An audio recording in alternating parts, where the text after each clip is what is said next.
Every person you meet is wearing something you cannot touch, something more powerful than the clothes on their back or the words on their lips. It is a mask. You wear one too, whether you know it or not. The mask is the surface, the carefully chosen reflection you allow the world to see. It is not the whole of you, but a fragment, polished and presented for survival. Some people wrap themselves in the mask of certainty, though inside they tremble with doubt.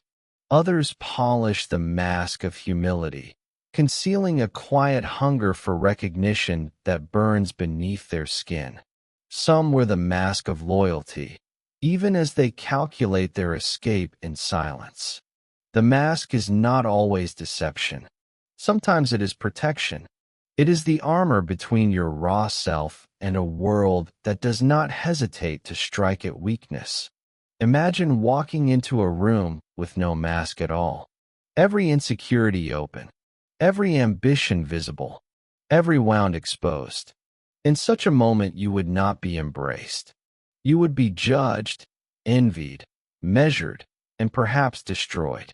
This is the truth few want to admit. The world does not reward honesty, it rewards performance. It rewards the ability to project strength while hiding your fragility, to show calm while concealing the storm inside. The first mask you choose is therefore not just a disguise, but a shield. Behind it you place the intentions you cannot afford to reveal, the hungers that would make others sharpen their knives. The mask protects you from those who would exploit what they see. It keeps your real direction hidden while giving others just enough to believe they understand you. But they never will. The danger of living without a mask is not only that others see you, but that they begin to define you. People are not neutral observers. They are judges, competitors, and opportunists. When they catch a glimpse of your true hunger, they will not applaud it. They will measure it against their own desires, and if your path threatens theirs, they will act to block you.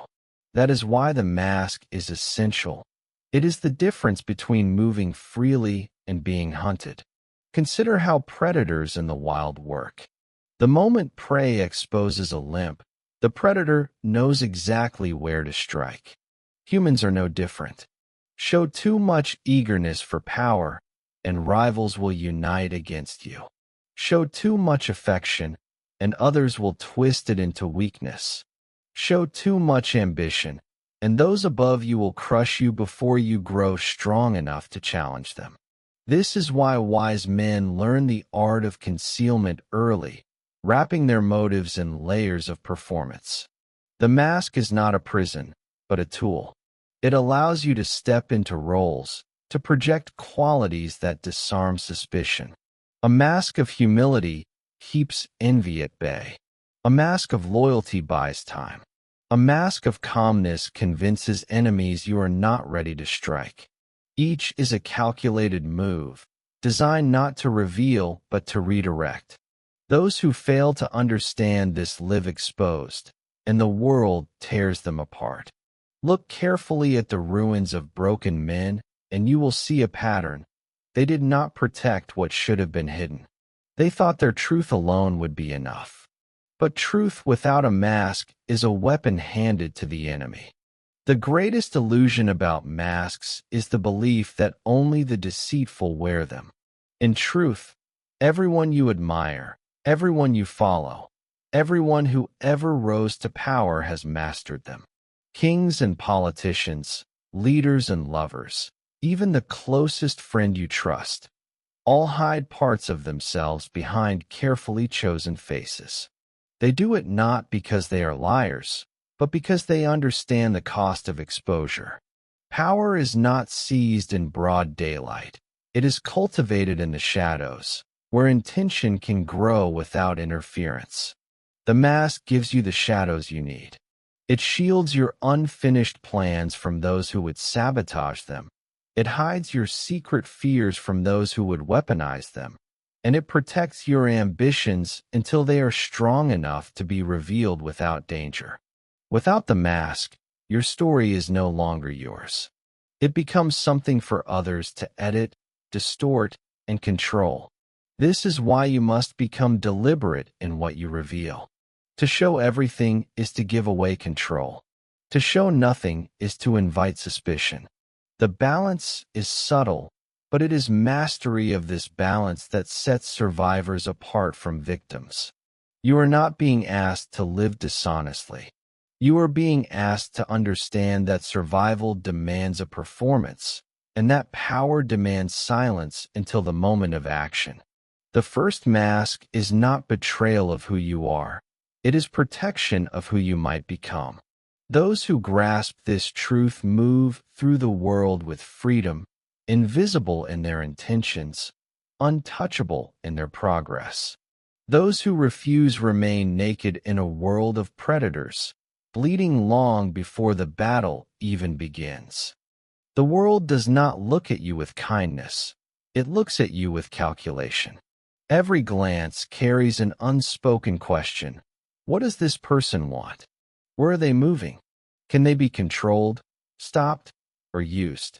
The predator's gaze is not limited to enemies or rivals. It lives in coworkers who smile while measuring your progress, in friends who quietly compare their lives to yours, even in family who fear being overshadowed. To them, your ambition is not innocent. It is a signal. It tells them what you might one day take, and that knowledge breeds resistance. The moment you reveal your direction, they begin to prepare obstacles, subtle or brutal, to ensure you never arrive. Think of wolves surrounding prey. They do not charge blindly. They circle, they study, they wait.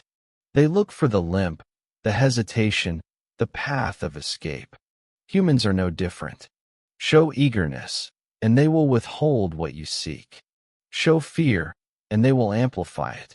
Show too much ambition, and those above you will crush you before you grow strong enough to rival them. Even the smallest signals betray you. An offhand comment about your dreams, a shift in your tone when you speak of something you desire, the restless energy in your body when opportunity appears. To the predator's gaze, these are all cracks in your armor. This is why concealment is not cowardice, but survival. If others cannot read you, they cannot anticipate you. If they cannot anticipate you, they cannot stop you. The predator's gaze is sharp, but it is blind when there is nothing to see. In a world built on silent competition, the hidden move is the only safe one. To live under the predator's gaze is to understand that most people are not rooting for your success, no matter what words they use. Many cheer when you fail quietly, because your failure reassures them about their own stagnation.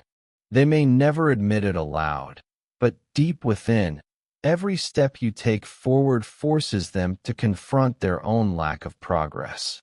The moment your intentions are visible, they compare them to their own capacities, and insecurity breeds hostility. A colleague who sees your ambition may suddenly withhold cooperation. A so-called friend who notices your determination may begin to mock it as unrealistic. Even family, sensing your desire for something greater, may dress their resistance as concern, urging you to be more practical, not out of love, but fear of being left behind. This is how the predator's gaze works, not through open confrontation, but through quiet sabotage. Words of doubt, distractions, subtle obstacles placed in your path. Each one is designed to slow you down, to drain your energy, to force you to question yourself. And the tragedy is that often you will not even recognize it as hostility. It will appear as guidance, as advice, as concern. That is why exposure is dangerous. When you speak of your true goals, you are not inviting support. You are inviting resistance in disguise. Concealment is therefore not merely about silence. It is about discipline. It is the act of starving the predator's gaze of the information it needs to build its traps. When people cannot measure the size of your dream, they cannot calculate the weight of their opposition. They are left guessing, and in their uncertainty you find freedom. The only way to endure the predator's gaze is to master invisibility. This does not mean you must erase yourself or shrink into timid silence. It means learning to reveal only what is safe while hiding what truly matters. A hunter cannot strike what it cannot see, and your strength lies in keeping the core of your ambition invisible. The wise allow others to misjudge them. They let people believe they are harmless, that they are content with little, that they are too ordinary to be worth fearing. They allow rivals to laugh at their supposed lack of vision, while inside they are building a storm that no one sees coming. The predator's gaze grows restless when it finds nothing threatening, nothing to envy, nothing to stop. Meanwhile, behind that shield of ordinariness, your real fire grows untouched. Remember this truth. People rarely attack what looks insignificant, but they will destroy what looks dangerous before it rises too high. That is why masks of modesty, humility, or even distraction are more powerful than open declarations of strength. Those who reveal every step invite resistance. Those who remain unreadable invite only uncertainty. And uncertainty is your ally. It disorients others, causing hesitation, making them waste their energy striking shadows. They begin to fight the image you allow them to see, while your true self advances untouched. This is how you survive a world that studies every move, not by being louder, not by exposing more, but by becoming unreadable. The predator's gaze may be sharp, but it cannot pierce a veil of silence and misdirection. Once you learn this, you stop moving like prey and begin moving like a shadow, untouchable, untraceable, invisible until the exact moment you choose to strike. To hide your intentions completely is not always possible, and sometimes not even desirable. If you reveal nothing, people grow suspicious, and suspicion itself can become a threat. The true art lies not only in concealment, but in misdirection. It is the craft of showing one thing while meaning another, of allowing others to believe they have uncovered your plan, when in truth they have only touched the surface of a carefully staged illusion. Misdirection is the oldest weapon of power. Emperors, generals, and tricksters alike have used it to blind the gaze of rivals. A commander might march his troops in plain sight to suggest an attack from one side, while the real strike comes from another. A politician might speak endlessly about minor reforms while quietly preparing a deeper move that shifts the balance of power. Even in daily life, the principle remains the same. By letting people believe they understand you, you disarm their suspicion. They stop searching for what is hidden, because they think they already hold the truth. This is why fragments of honesty can become your greatest disguise. Share a small dream, so they believe they know your ambition. Show a mild weakness, so they assume they have mapped your limits. Confess a harmless desire, so they never see the larger fire burning behind your silence. Misdirection does not mean lying outright. Lies break under pressure. Instead, it is the subtle use of truth as a shield, giving just enough to satisfy curiosity while keeping your real path hidden.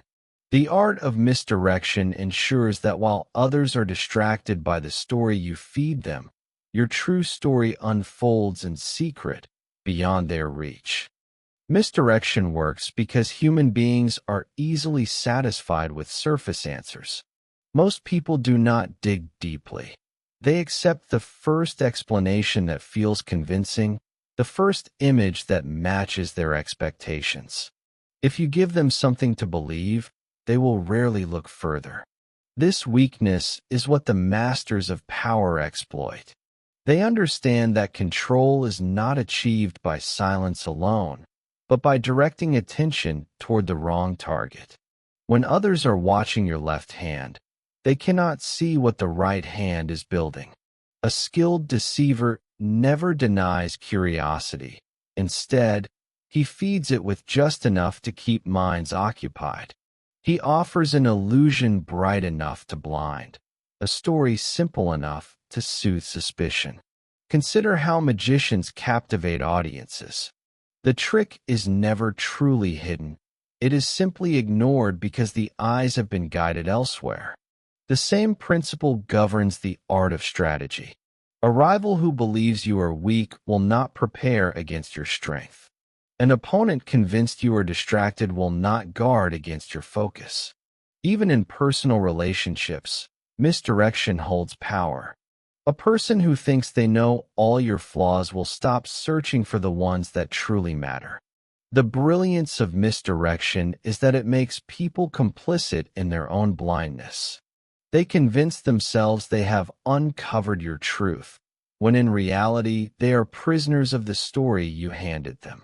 And once they are trapped in that illusion, you move forward unseen, your true intentions unfolding beyond their narrow field of vision. The danger of misdirection is not in using it, but in failing to master its balance.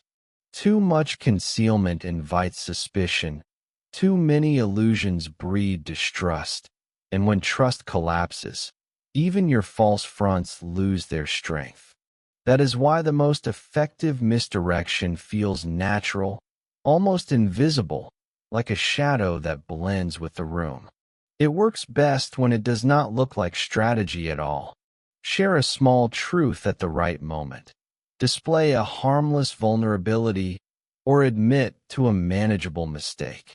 Each gesture convinces others that they have seen through you, that they now possess the map of your soul. And once they are convinced, they stop searching. Meanwhile, the real path remains hidden, untouched, unfolding silently behind the veil you created. This dual existence is not easy. It requires patience, restraint, and above all discipline. You must resist the urge to reveal yourself too soon, to boast of victories not yet secured, to announce ambitions not yet ripe. Many have destroyed themselves not because they lacked strength, but because they revealed strength before the right moment. Misdirection is protection against this fatal impatience. It buys you time, it grants you freedom, and it ensures that when the moment finally comes to reveal your true move, no one will be prepared to stop it. The art of misdirection is not about deception for its own sake. It is about survival. In a world filled with watching eyes and restless predators, the ability to guide their gaze elsewhere is not just cleverness. It is the difference between being hunted and walking freely toward your chosen destiny. Every downfall begins with a revelation. The moment your true intentions are exposed, the silent war against you begins. At first it may feel subtle, almost invisible, small delays, withheld support, whispers of doubt that spread like smoke. But exposure plants a seed in the minds of others. This person is dangerous. This person must be stopped. Human beings fear what they cannot control, and the sight of your ambition makes them calculate how to contain it. History is littered with examples of brilliant men who fell because they revealed their path too soon. Leaders who spoke of power before they secured it, visionaries who unveiled their ideas before they had the strength to defend them, generals who showed their strategy before the battle began. Each one became a target not because they were weak, but because they allowed others to see where they were heading. The world does not reward open declarations of strength. It rewards those who keep their strength veiled until the moment of impact. To expose yourself too early is to give rivals time to organize, to gather allies, to prepare the weapons that will one day cut you down. Even the people closest to you, those who smile in your presence, may begin to retreat when they sense your rising fire. They will speak of balance, of caution, of practicality, but beneath their words lies fear, fear of being left behind, fear of being consumed by your growth, fear of being forced into your shadow. Exposure is not the road to admiration, but the road to sabotage. Once people see your intention clearly, they no longer see you as a companion, but as competition. Exposure carries a weight heavier than most realize, because once your true direction is known, you lose control of the narrative. Others begin to rewrite it for you, shaping it into something that suits their interests. They spread interpretations of your motives, exaggerating your ambition, twisting your goals into threats. A simple desire for progress is repainted as arrogance, a plan for growth reframed as greed, a hunger for independence retold as betrayal. Once these stories circulate, you no longer own your truth. It becomes a weapon wielded against you. This is the hidden cost of exposure. The world does not see you as you are. It sees you as it needs to see you. Every rival, every critic, every fearful ally projects their insecurities onto your ambition until your real self disappears beneath layers of distortion. And the more you protest, the more guilty you appear, because the act of defense itself suggests you have something to hide. This is why silence is power and secrecy is survival. The man who reveals little gives little to be twisted. The one who speaks too openly hands others the clay with which to sculpt his downfall. Consider how quickly envy awakens once people sense you may rise above them. Even allies begin to count the cost of your success, wondering if your elevation will diminish their own. What once looked like support begins to curdle into resentment, and that resentment grows sharper with every glimpse they catch of your path. Exposure makes you predictable, and predictability is fatal. It gives your enemies time to prepare, your rivals time to unite, and your allies time to abandon you. The tragedy of exposure is that it often comes not from enemies, but from the self. Many destroy themselves by revealing too much too early, intoxicated by the desire for recognition. They mistake applause for safety, believing that admiration will shield them from attack. But every declaration of ambition sharpens the knives of those who feel threatened, and every boast becomes a promise that others will try to break.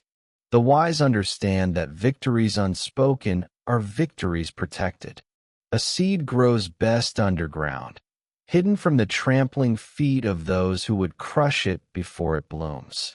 To expose a dream before it is strong enough is to invite the storm while you are still fragile.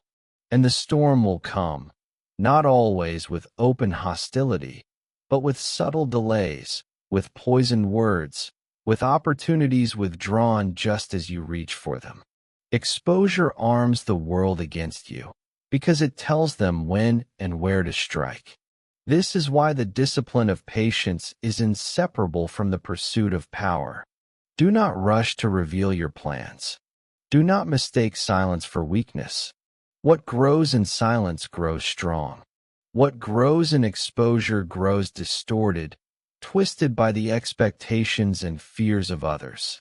The true cost of exposure is not just the resistance it provokes, but the control it steals from you. Your path is no longer yours. It becomes a battlefield shaped by forces you cannot command. To remain unseen is to remain free, but to be exposed is to become prey. And once you are marked as prey, the hunt never ends until you are broken. Silence is not emptiness. It is a weapon. In a world where most people rush to fill every gap with words, The one who withholds his voice gains an unseen advantage. Silence unsettles because it denies others access to your mind. They cannot predict you, cannot measure your strength, cannot place you neatly into the boxes where they feel safe. In that uncertainty, they begin to reveal themselves. They speak more than they should, exposing their own intentions, their own fears, their own weaknesses, all in an attempt to break the tension your silence creates. The loud are often weak, because their noise betrays desperation for recognition. The silent, however, are mistaken for passive, when in reality they are calculating, listening, absorbing everything without giving anything away.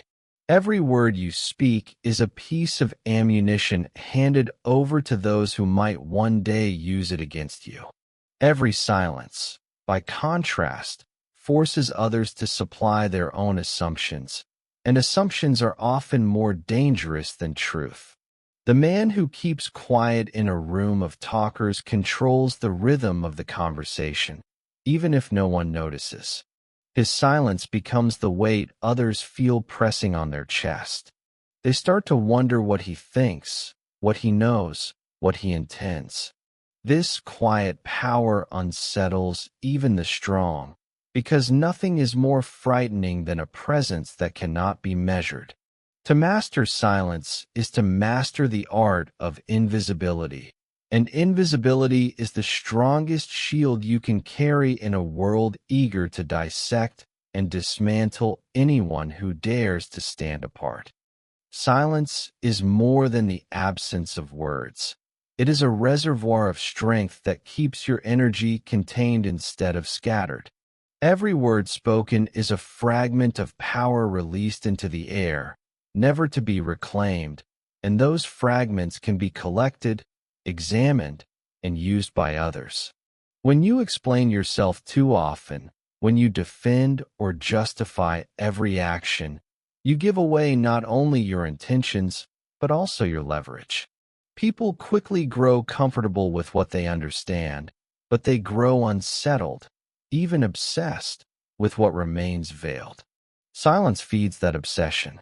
It forces others to lean closer, to speculate endlessly, to argue with one another about your motives and your future. While they exhaust themselves in speculation, you conserve your strength, moving forward unseen beneath the noise they create. This is the hidden brilliance of silence. It allows the world to build illusions around you while you advance beneath their radar. In the haze of rumors and assumptions, your true direction remains invisible, protected not by force but by restraint. The man who masters silence is not weak. He is untouchable, because nothing is easier to attack than a truth laid bare. A pause at the right moment can shake a room more than a carefully prepared speech, and an unanswered question can wield more weight than 100 declarations. Those who rush to fill every silence reveal their addiction to validation. They expose their need to be seen, to be understood, to be reassured. But the one who embraces silence exposes nothing. He dictates the rhythm of interaction, bending others to his pace, and in doing so demonstrates that the greatest power is not in constant expression but in disciplined restraint. The final gift of silence is freedom. When you do not bind yourself with constant words, you leave every door open. You are not trapped by promises you never needed to make, nor cornered by declarations that can be thrown back at you. Silence gives you room to maneuver, to adapt, to change course without the burden of defending yesterday's claims. In a world obsessed with exposure, where people announce every thought and display every ambition, the one who chooses silence becomes untouchable, because there is nothing solid for others to grasp. Your enemies cannot fight what they cannot define, and your rivals cannot counter what they cannot predict. Even your allies will tread carefully, uncertain of how much you know, how much you plan, how much you withhold. That uncertainty is your shield, and often your greatest weapon. Silence cloaks your weaknesses as well as your strengths. It hides your doubts, your fears, your unfinished steps. And because no one can separate your vulnerability from your confidence, they are forced to treat you with caution. The truth is that silence creates an aura larger than words ever could. It magnifies your presence while reducing your exposure. It keeps others guessing, and guessing breeds hesitation. And hesitation is the fracture where your strength enters. To master silence is not to retreat from the world, but to rule it in ways unseen. It is the power of invisibility made real, the discipline to act without needing to explain, the ability to move without announcing. In silence, you remain unbound, and the unbound cannot be conquered. Every victory carries with it a shadow that few recognize in the blinding glow of triumph. To win is to step into the light, but light does not merely illuminate, it exposes. And exposure is dangerous, because the moment you rise, countless unseen eyes fix themselves upon you. Some watch with admiration, others with envy, and many with silent calculation. The higher you climb, the clearer your outline becomes against the sky, and clarity invites scrutiny. Rivals who once ignored you now measure your every step. Allies who once celebrated you now compare themselves against your progress, quietly tallying the distance between your ascent and their stagnation. Victory that feels pure in the moment becomes, almost instantly, a signal fire calling predators from every corner. They study your habits, your words, your circle of trust, searching for cracks to widen into wounds. This is the paradox of success. Defeat makes you invisible, irrelevant, forgotten, but victory makes you unforgettable in ways that breed danger. To win is to paint a target on your own back, and the shadow is not only cast by others, but also by yourself. Success whispers with a seductive voice, convincing you that you are untouchable, that you may now lower your guard, that the war is over. This is the cruelest lie victory tells, because the truth is harsher. Every victory is not an end, but the beginning of a new struggle, more perilous than the last.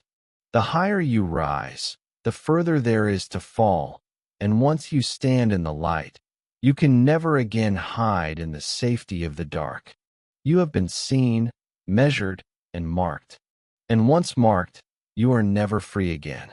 The shadow of victory grows darker because it reshapes the hearts of those around you. Before your triumph, people may have tolerated your rise, even encouraged it, because it posed no immediate threat to their position. But once you have won, once the prize is in your hands, admiration begins to erode and envy takes its place. Friends start to wonder why the victory was not theirs. Allies question why they must now stand beneath your light, and even the loyal feel the weight of comparison pressing down on them.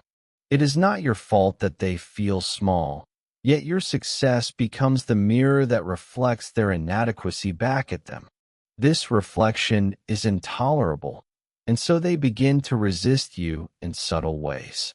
Their words carry hidden barbs. Their help grows slower. Their smiles lose warmth. Behind closed doors, they whisper, and in their whispers resentment becomes strategy. The very circle that once supported you now becomes the breeding ground for betrayal. The shadow of victory also blinds you if you are careless. You may believe their applause still carries sincerity, that their cheers are as pure as before, but most applause is merely the mask envy wears while it waits for a moment to strike. Victory tempts you to misjudge these shifting faces, to forget that every smile has a cost, and every compliment has an edge. And if you mistake their silence for loyalty or their cheer for trust, you step unguarded into the trap victory itself has set. To win is not only to gain the prize, but to inherit the enemies your prize creates. The greatest danger of victory is not the enemies it awakens, but the illusions it plants within you. Triumph tempts you to believe that the battle is over, that the war has been won, that the path ahead will be easier simply because you have proven yourself once. Yet history is merciless in proving the opposite. The moment you stand tallest is the moment you become most vulnerable, for the higher the peak, the stronger the winds. Victory lulls the mind into complacency, and complacency is the silent assassin of all greatness. You stop sharpening your weapons, you stop watching the shadows, you stop questioning the loyalty of those who surround you. In that stillness, your enemies gather. The truth is that every victory is only a doorway into the next conflict, and the prize you hold becomes the very beacon that summons challengers to your gate. Your success transforms into a debt the world demands you repay, and repayment comes in blood, effort, and vigilance. Those who cannot endure this weight are crushed beneath it, remembered not for their rise, but for how swiftly they fell. To win once means little. To endure after victory is what marks the truly powerful. The wise man does not celebrate too loudly, nor linger too long in the glow of triumph, because he knows the glow attracts hunters. He returns quickly to silence, to watchfulness, to preparation. He understands that the shadow of victory is eternal, and that the only way to survive it is to carry the humility of a soldier even when crowned as a king.